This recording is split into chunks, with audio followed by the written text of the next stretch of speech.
welcome everyone to another episode of Weird Growth, the podcast where we hear about the strange and often unpredictable journeys that founders find themselves on. Today, I'm delighted to have Jamie Davison, co-founder of Carbon Group, man about town, angel investor, and brilliant business brain by all accounts. So, Jamie, thanks so much for joining us today, mate. No, thanks for the invite. The intros are way too kind, but thank you anyway. Please, I don't know where to start with introducing you, but I'd love just to hear from you. You know, how do you introduce yourself when you meet someone new, and tell us about what you're working on? Yeah, no worries. So, name's Jamie, obviously, late 30s, two young girls, from Queensland originally, been in Perth since about 2012. Yeah, right. So about 12 years or so. Yeah. Co-founded Carbon Group. Yep. About 6 years ago.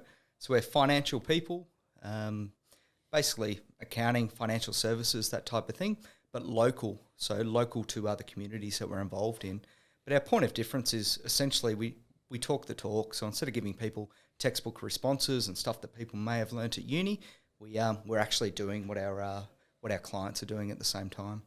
There's definitely something special about Carbon. It's beyond just the brand. You guys have an awesome reputation around town, and now across the country.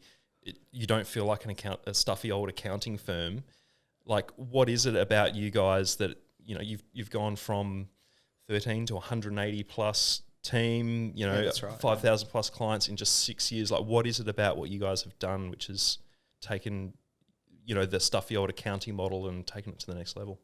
Oh, it's so cliched, but it's our people. Right. So it's definitely our people. So it's in the early days, it was just me and my business partner, Nath, and, it was our dream, and it was we can do this one day and all that sort of stuff. Yeah. But then by saying it out loud, you started attracting people that want to do that as well. So they start joining you, and then all of a sudden you get to a point where you're attracting people that are better than you at a lot of things, and they just start running with it themselves. Yeah, no, it's just so cool to see, and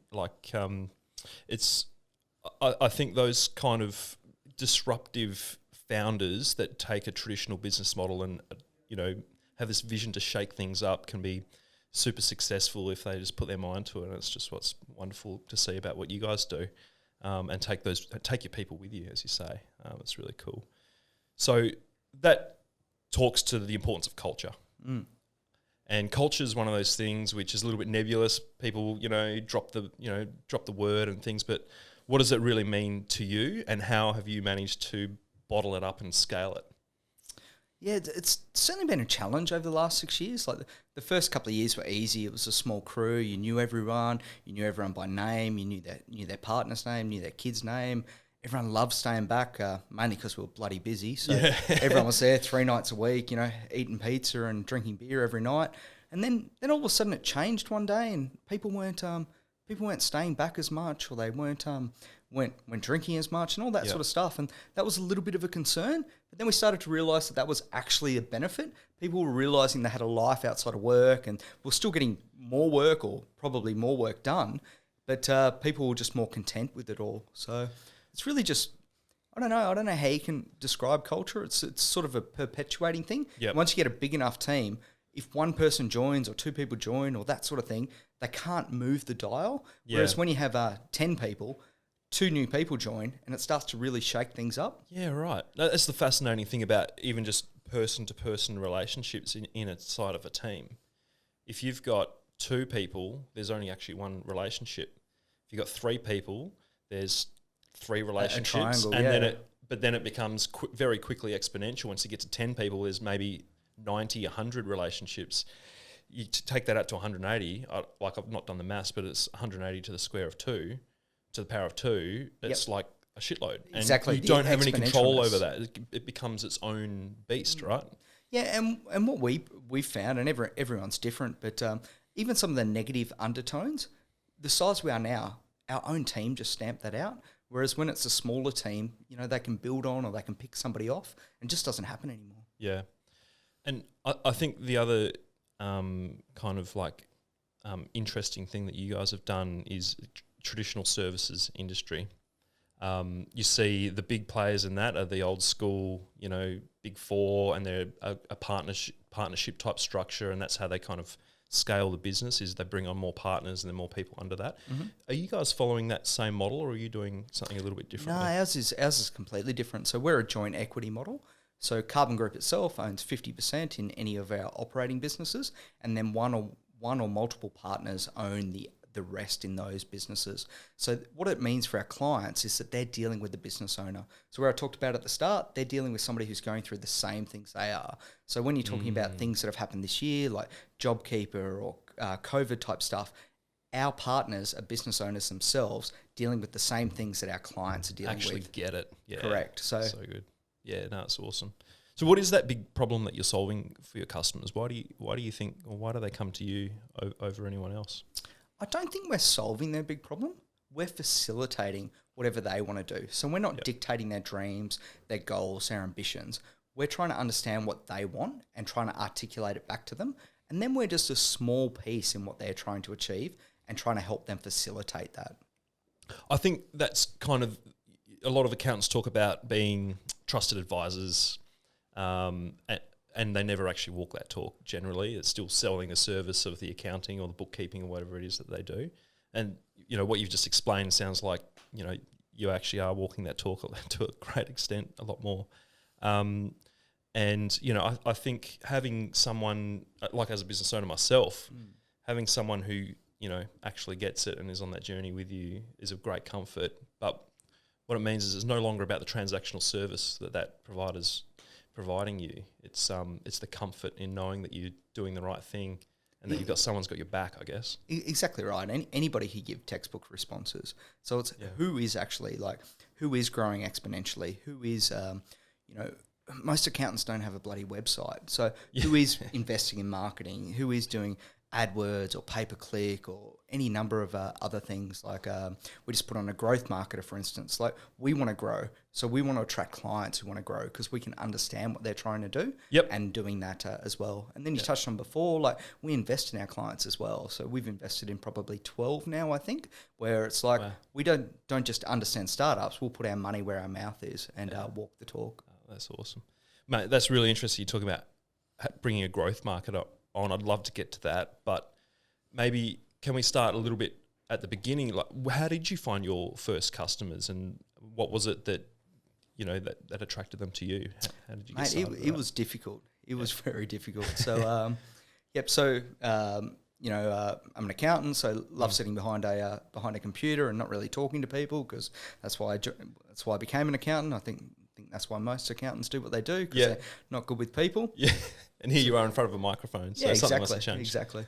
And then, so started out my own. This was after a caravan trip. I'm not sure if we'll get into that, but that was fun. So I'm like, I'm never working for anyone else again. I'm going to do my own business. Joined a franchise. And then it was that fun bit. I was technically good at what I did. Well, I thought I was. And then it took me 6 months to get my first 4 clients. I was absolutely terrible. I was doing things like going to notice boards and, the little ones outside bakeries. Yeah, really?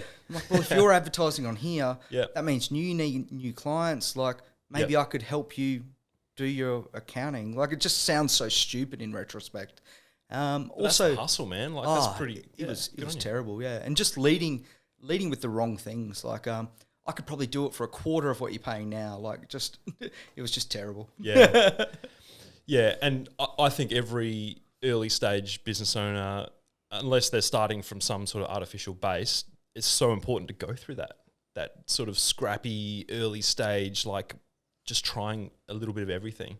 It teaches you, it's a great character building exercise. Oh, absolutely. Especially things like we did letterbox drops with postcards or something. And it was like $2,000 at the time, which was, I think, about 3 times our monthly revenue. And then you get 0 phone calls and you're like, I'll try something else now. Like, that's the important thing, is trying something else. Keep trying, because you don't know what's going to work necessarily. Well, no one knows what's going to work for you necessarily, but the way to find out is to continue that experimental process. And that's how you grow a business, I guess, too, right? So that's how you reached your first customers. How did you start turning the dial up on that? How do you find the scale there? There's probably a couple of points to that. So I joined a networking group called BNI, which some of your listeners are probably familiar with. Another one? BNI works for some people. I think it works really well for our industry and for people who commit. Yep. So I was doing that for about a year, met my now business partner, Nathan. He was doing more of the tax side of things. I was doing more of the bookkeeping and advisory stuff. So we sort of said, this is silly. Why don't we just merge the businesses together? Yeah. So that worked really well. And then Yep. from there, we sort of just grew and expanded. It definitely seems like your superpower is your business partner. Oh, absolutely. He's phenomenal. So it was, people talk about 1 + 1 = 3. It was like 1 + 1 = 7. We just got on and just by doing different parts of the business. So we both sort of overseen the overall strategy, but he had his part, I had my part. So we weren't stepping on each other's toes every day. How do you know when you've met someone who is a potential business partner for you? I think you got to reverse it. So it's one, how do they deal with the client? So he was very client-centric, like just put it in easy terms, which is sort of similar to my philosophy. Just talk, we can talk about Division 7A or tax ruling this or that. Clients don't give a shit. Like, I know what you're saying. I can sort this for you. And that's how he would talk. Yep. And that sort of like resonates with how I talk. Also, it sort of helped that we're both early risers. So, 6 o'clock in the morning, we've already had 6 or 7 email exchanges and it's all sorted out before the client knows any better. Amazing. Yeah. So obviously shared values, shared vision about how a customer, should experience the service. Makes perfect sense. Yep. Those things I reckon. Plus, just being able to laugh. Like if you don't take yourself too seriously, it's not about being a cannibal or who did what or who takes credit for what, but just like, hey mate, I stuffed that one up, didn't I? Like if you can get along on a, you don't have to be super close mates, but if you can just laugh with each other, it can solve, I reckon, 80% of any issues you're ever going to have. Yeah, makes total sense. If you just enjoy being in the room with someone, correct, makes all the difference, right? And then you've got a shared purpose, a mission that you're on together, helping people out together. It's pretty cool feeling. When we do, which doesn't happen that often anymore, but when we do joint client meetings now, like new client meetings, it's the most fun. Like I almost feel sorry for the client. Like we're just we're just joking around and laughing together with each other. Awesome to hear about Carbon Group, and congratulations on the success you have there. You've got an internal marketing team there now. Services industry is traditionally word of mouth. Is there anything else that you guys are doing there around your growth, which is attracting new customers to you, which doesn't rely on that sort of personal connection side? Yeah, we're very big in the because we do multiple services. So just growing from that accounting and bookkeeping into insurance, finance, financial planning, R&D, etc. We've progressed on that M&A journey quite a bit. So we've bought 20 odd of our competitors in the last 3 or 4 years, and then they've sort of joined us either a full buyout or they've become partners in our business as well. So that's a little bit different. Like a few accounting firms do that, but they don't do it on scale. Like we're doing one every 2 or 3 months at the moment. Wow. And so that acquisition of existing businesses, is there a process there which is similar to finding a business partner? I mean, you're bringing on this sort of potentially another partner or, someone else inside the business. Do they need to share your same values as well? Absolutely. So we're spending most of the time doing due diligence on the person. Right. So their clients are generally going to be 10 years older or younger than them, and their team is also going to resonate with them. So most of our due diligence, probably 70%, will be around that person. The financial stuff is really simple. So we can figure that out later. Well, you're accountants, you'd think so, right? Yeah, exactly right. Plus you can put in, legal terms and caveats and all this sort of stuff that'll deal with the numbers. So that's really, really easy. So what we spend is a lot of time on the person. Yep. And secondly, talking about, and we haven't learned this, we learned this by getting it wrong. So we've learned, the other thing is you've got to talk a lot about what happens post-transaction. Whereas most people in an M&A talk about all the legal jargon, what happens up until the contract sign and settlement. Mm-hmm. Whereas you need to be talking 70% of the conversation needs to be what happens post-settlement. What are you looking to achieve? Yep. How many hours a week do you want to work? Do you want to scale back? Do you want more holidays? Do you want what remuneration do you want? Those sort of things. If you can cover all that early, it's a breeze afterwards because it's like Monopoly. You've got the rule book, but when was the last time anybody looked at the rule book? You all know how it works. Yeah, and as you say, it comes back to people, personalities. Correct. So is there something that you're looking for personality-wise or, that's a little bit intangible, I guess. Yeah, it's really two stages because we're almost running two different races. One is exiting practitioners, so they want to get out, and then we match them up with our growth partners. Yeah. So it's really, I guess what you're talking about is our growth partners. What are we looking for there? And it's people who want to grow exponentially. So people are like, oh, I want to grow by 5% a year. That's not us. If you want to aggressively grow by 30, 35, 40% a year, then come join us. And we can help facilitate that. Yep. You're still going to have to do the lion's share of the work, but we can help in the back end or just help with, most people just want people around for those high five moments. Their partners are sick of hearing about their work, They come home, and I was guilty of it as much as anybody else. Like my wife Beck was just sick of it. Like she'd say pass the salt, and I was 3 hours into a conversation about what happened at work that day. So they just want to be surrounded by other people that are excited about what they're doing and are passionate about it. Yeah, I love it. No. Mate, that kind of, the M&A stuff kind of bleeds onto your role on Perth Angels as well. Yeah. You're obviously someone with the ownership mindset, and, it's actually something which a lot of people struggle to get their head around, is owning a business and an asset and, that side of things versus just working in a job or building a business which creates a job for yourself. What got you into your involvement with the Perth Angels? Yeah, so I've been on the board of Perth Angels for 4 or 5 years now. So it's been a very interesting journey, and they've definitely grown as an organisation, especially in the last 6 months with what you guys have done with them. So they're definitely reaching the next level there. But what got me involved was just a fascination with our business was starting to kick a few goals and we're heading in the right direction. And as a business owner, I always thought we were 2 years ahead of where we were, so we probably weren't as far ahead yet. But I'm like, it's about time that you got involved in other businesses. So that was partly personal and selfish, as in what could I learn from other people and being involved that I don't see in my current business. Nice. And I've definitely leveraged off that, which isn't directly I'll do what they're doing, but if I do what I'm doing, know what they're doing, you end up at somewhere in the middle. Yeah. It's quite interesting. There's definitely a factor of getting into a bit of a comfort zone in your own business, and pushing yourself and your own personal boundaries is the only way to grow, really, right? So with Perth Angels, what do you've invested in a few deals through that? I think Bunster, Hot Sauce. Yep. Was Cake Equity part of that as well? Was that no, they went through Perth Angels. Yep. But any other exciting ones that you've seen come through Perth Angels? Yeah, invested in Rhinohide, nice. which a lot of people did. So Mark? Yeah, Mark. Yeah. Mark, he's a great guy. Legend. We were just fishing earlier this week off Rotto, so he's nice. He's definitely kicking some goals, but he's under an NDA. But he's going to have a great 12 months. That's awesome. That's for sure. Yep. There's a local guys, Vital Trace, through Perth Angels as well. They're doing some stuff with premature babies. Yep. They're just about to do a Series A. So, they seem to be heading in the right direction as well. Yeah, exciting. It's pretty cool. I mean, we're quite lucky in Perth. There's definitely this entrepreneurial spirit that exists here.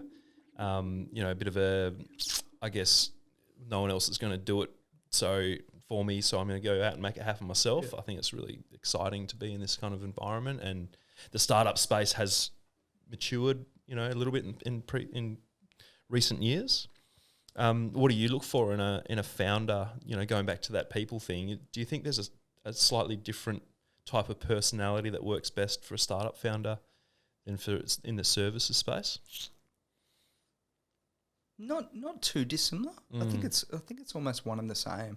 It's somebody who's passionate, convicted, but also can actually do the work. So, you hear a lot of people, I'm going to get off the tools, I'm going to do this, I'm going to do that. And you're like, mate, you're a company of 3 people. Like, we'll start outsourcing. We're 180 people. Like, I'm not off the tools. Like, you just got to, they've got to be convicted to rolling up their sleeves and doing the work at times. Yeah, I think what Jason Calacanis, the famous angel investor, says is they need to be delusional, but with the ability to execute.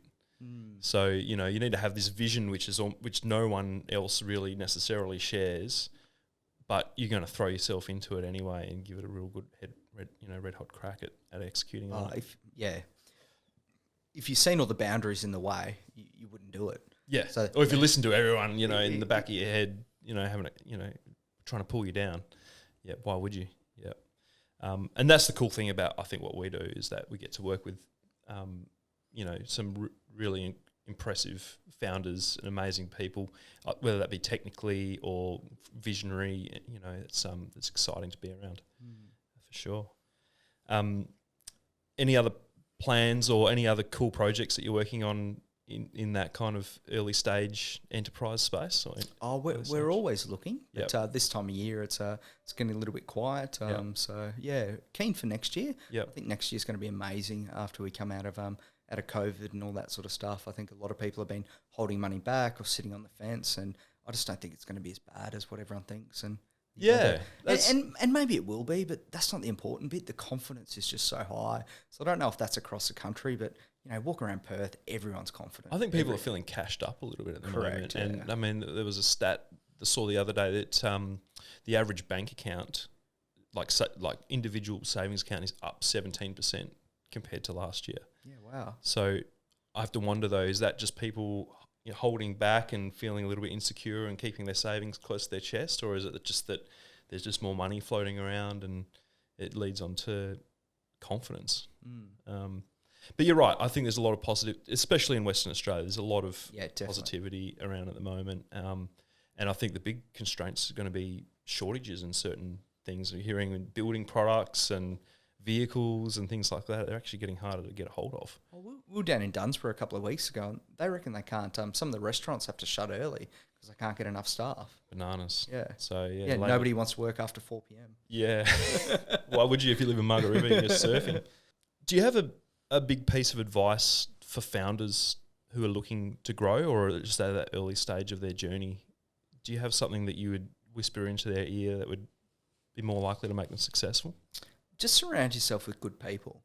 So they don't have to be necessarily the best technically, but you need to be surrounded by positive people, whether that's permanent people, whether that's you just bring them in for a project or a period of time. You just need people that are going to give you good energy and uplift you at the time. A supportive wife or partner definitely makes a massive difference.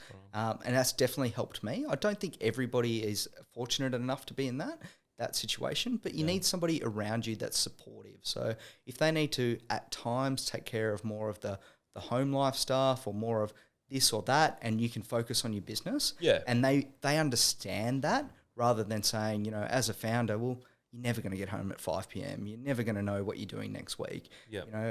That sort of stuff. So that definitely helps. Not afraid to make mistakes. If you're not running fast enough, you're not going to make mistakes. So if you're not making them, you need to dial it up and just run a bit faster. Brand's very important. Have interests outside of your work. Nobody likes somebody who's one-dimensional. Like a lot of founders are like, I hate networking. And it's like, well, that's because all you've got to talk about is your work. If you had an outside interest, you could make conversation with people. But I think the biggest piece of advice is just have fun.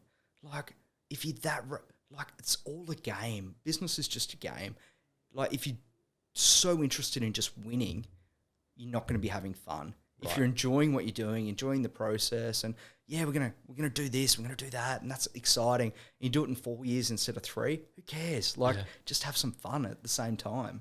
I mean, there's not many things better in life than waking up in the morning and looking forward to what you have ahead of you from a work point of view to get stuck into it. Mate, when you're really excited, you wake up a couple of hours before your alarm. You were like, I can't wait to get into the office to do this today, or I can't. It's pretty special. You just want to nail it. And that's what I say to my team as well. And I assume you'd be the same. It's that if my team wakes up in the morning and dreads looking, the thought of coming into the office, well, then I want to know about it and I want to fix it. Because I want them to feel the same way that I do about coming to work. And it doesn't really feel like work at all. Exactly, No, bang on. Show and tell time. We spoke about this earlier. What are we going to talk about? Something we ask everyone who comes on the pod to share is one tool, resource, something which just makes their life better, whether it's a personal life or professional life. So is there anything that you're using or can recommend to people that should check out? Being in professional services, I deal a lot with emails and like a lot of people. So I recently got onto a program or an app, I don't know what you call it. It just sits over the top of your inbox called SaneBox, and it's really cool. It allows you to just push emails out, and you can put them into Sane next week, and it just pops back in your inbox then, or Sane next month. Right. And it also does a lot of the auto filtering. So you can have stuff like newsletters that I might want to read at some stage, but I don't need them coming through on my phone. So it just puts them in a certain folder, and then I'll just see them at the end of the week or end of the month. So it's called SaneBox? SaneBox. I think it's like $60 a year or something like that. Yep. And is that on Gmail or Outlook or whatever? Across all of them. Yeah, awesome. I've heard Superhuman is what a lot of the tech companies we work with use, and I think that does something similar. Yep. But SaneBox is one I jumped on. Yeah, awesome. I'll have to check that out. Sounds really good.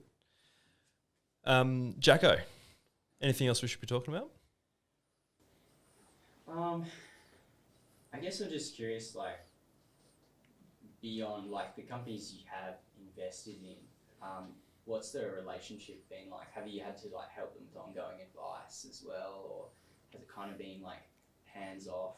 Like, what kind of investor are you once you get involved with the company? Mate, I want to be as hands-on as I can be. So, and that's not... so a lot of the startups that I'm involved in are great mates with. So you talked about Bunsters. I left my car at their place on Friday because we got on the beers after lunch. She sounds like a hoot. Oh, she is a hoot. We had their Christmas party in Freo on Sunday. Went out in Rhinohide's boat, Mark from there. Monday through to Wednesday. My brother was over from Queensland. He came out and joined us. So I really want to form that personal relationship with people around that, because I think that's where you add the most value. So it's not necessarily a formal thing, or it's I need you to report to me, or let's catch up monthly and talk about CFO-y type stuff or whatever. It's more of a, if you need something and you think I can help, just give me a call, or, let's catch up for a beer or something like that. So yeah. Something I did actually want to hear a bit more about was Cake Equity, if that's all right. What can you tell us about that?